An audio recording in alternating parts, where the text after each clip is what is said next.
Poutine révèle ses exigences pour mettre fin à la guerre en Ukraine lors d'une conversation avec. Pour plus d'informations sur ce sujet, retrouvez-nous après le générique. Et avant de commencer, n'oubliez pas de vous abonner et d'activer la cloche de notification pour ne pas manquer nos prochaines vidéos.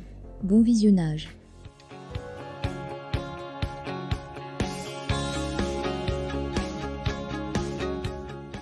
Voici les exigences du président Vladimir Poutine pour mettre fin à son offensive militaire en Ukraine, lancée le 24 février dernier et qui ne désintensifie pas.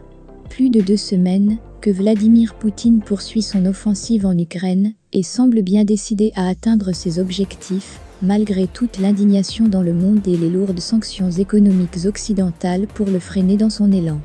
Impossible encore pour l'heure de connaître le bilan des victimes.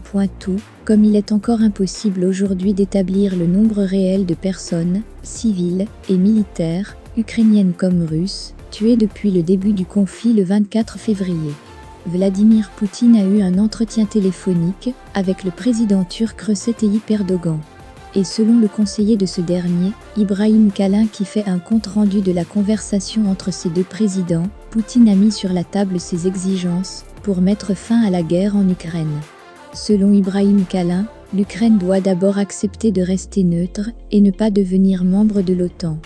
Le président ukrainien Zelensky a déjà indiqué qu'il pouvait céder sur ce point.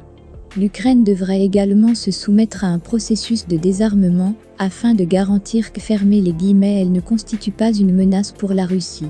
La langue russe devrait être protégée en Ukraine.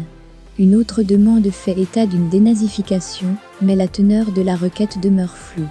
Selon la BBC, elle peut s'apparenter à une promesse de l'Ukraine de condamner et de combattre toutes les formes de néonazisme. Poutine exige également l'indépendance de la région de Donbass, un point qui constitue l'une des demandes les plus compliquées à accepter pour l'Ukraine. L'homme fort du Kremlin exigerait du gouvernement ukrainien qu'il renonce aux territoires situés dans l'est du pays. L'Ukraine pourrait également être appelée à reconnaître officiellement que la Crimée est désormais un territoire russe.